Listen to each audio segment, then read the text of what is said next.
Paano mag-renew ng rehistro ng motorsiklo? Una, ito ang dapat ihanda bago magpa-renew ng rehistro o RCR. Photocopy ng mga ID, pera at oras. Siguraduhin kondisyon ng ating motor dahil ito ang rason kung bakit tayo magpaparehistro. Kung roadworthy pa ba ang ating motorsiklo.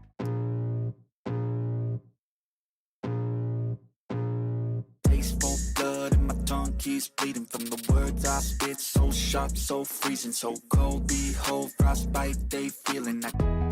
Pagtapos mo gumawa ng sarili mong inspeksyon sa motor, pumunta na sa pinakamalapit na emission testing center sa lugar ninyo at magdala lang ng photocopy ng ORCR ng motor ninyo. Magtatagal lang ang testing ng wala pang 1 oras. Ang presyo ay depende rin sa testing site na pupuntahan ninyo. Halimbawa dito sa amin sa Bohor Emission Testing Center sa Mandaluyong I-600. Tapos, kumuha ng bagong insurance coverage para sa motor ninyo. Marami pwedeng kuhaan ito lalo na sa lugar kung saan malapit ang LTO. Nakakuha kami sa office na ito na malapit sa LTO Makati. Pagtapos kumuha ng insurance, pumunta na kami sa LTO Makati.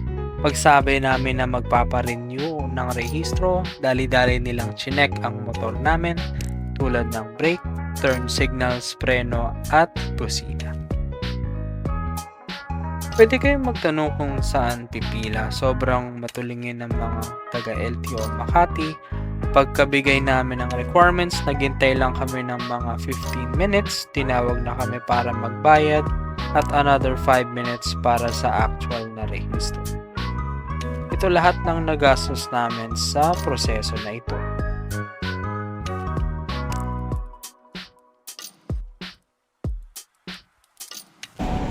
At ganun lang po mag-register ng motor, renew ng registration.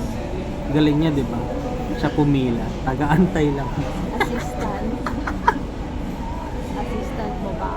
Uy, kadiri naman yung commercial na doon. May dila-dila pa. Oh.